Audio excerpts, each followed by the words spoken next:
മുത്തശ്ശി, മുത്തശ്ശി,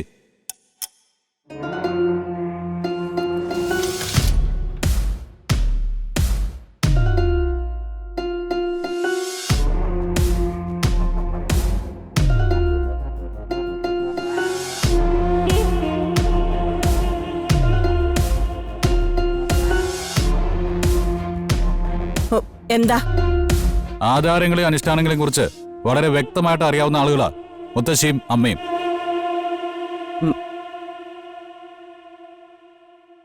അതിൽ സംശയമൊന്നുമില്ലല്ലോ. മോൻ കാര്യം എന്താന്ന് വെച്ചാ പറ.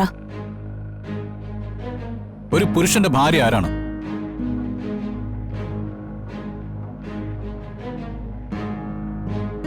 പറയൂ മുത്തശ്ശി. നമ്മുടെ സമൂഹത്തിൽ ഒരു സ്ത്രീ ഒരാളുടെ ഭാര്യയാവുന്ന എങ്ങനെയാ?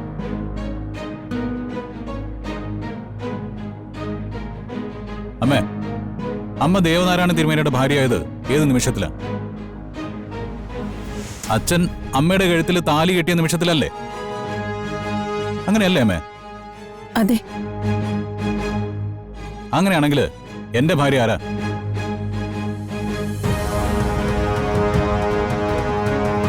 താലി കെട്ടിയവളാണ് ഭാര്യയെങ്കിൽ ഞാൻ താലി കെട്ടിയവളാവണ്ടേ എന്റെ ഭാര്യ?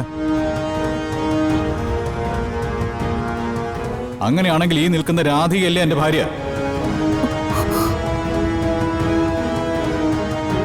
എന്താമേ, കല്യാണ മണ്ഡപത്തിൽ വെച്ച് നടന്ന ആ രഹസ്യ കച്ചവടം ഒരിക്കലും ഞാൻ അറിയില്ലെന്ന് കരുതിയോ?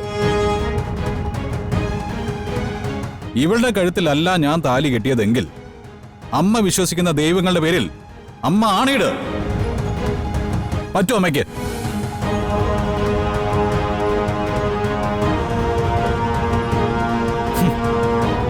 മഹാഭാരതത്തിലെ ശകുനിയെ പോലെ അന്നത്തെ എല്ലാ ആസൂത്രണങ്ങൾക്ക് പിന്നിൽ മുത്തശ്ശിയായിരുന്നു.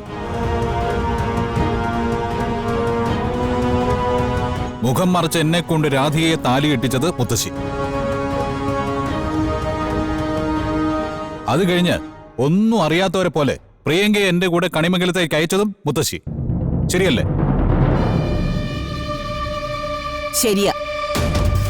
ഇത്രയൊക്കെ അറിഞ്ഞ സ്ഥിതിക്ക് അത് എതിർത്തിട്ട് കാര്യമില്ലല്ലോ. വിവാഹ മണ്ഡപത്തിൽ പ്രിയങ്ക ഇല്ലാതെ പോയത് ഞങ്ങളുടെ ഗതികേട്. അപ്പോഴത്തെ സാഹചര്യത്തിൽ വിവാഹം നടത്താൻ വേണ്ടി ഇവളെ കല്യാണ മണ്ഡപത്തിൽ ഇരുത്തിപ്പോയി ഞങ്ങള്.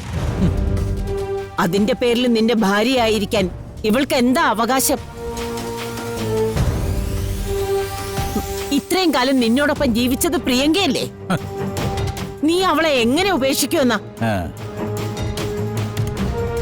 വീട്ടുകാരുടെയും നാട്ടുകാരുടെയും മുന്നില് പ്രിയങ്കയാണ് നിന്റെ ഭാര്യ.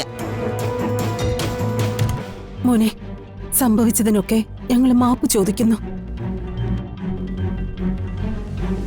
ഈ പ്രശ്നം മോൻ ഊതിപ്പെരിപ്പിച്ച ഈ കുടുംബത്തിൽ ഉണ്ടാവാൻ പോകുന്നത് ഒരു കൂട്ട ആത്മഹത്യയായിരിക്കും. അല്ലെങ്കിൽ എന്താ സംഭവിക്കാന്ന് അമ്മയ്ക്കറിയൂ? അതേ സ്ഥാനത്ത് ഞാൻ താലി കെട്ടിയ രാധികയായിരിക്കും. അതാണോ അമ്മയ്ക്ക് കാണേണ്ടത്?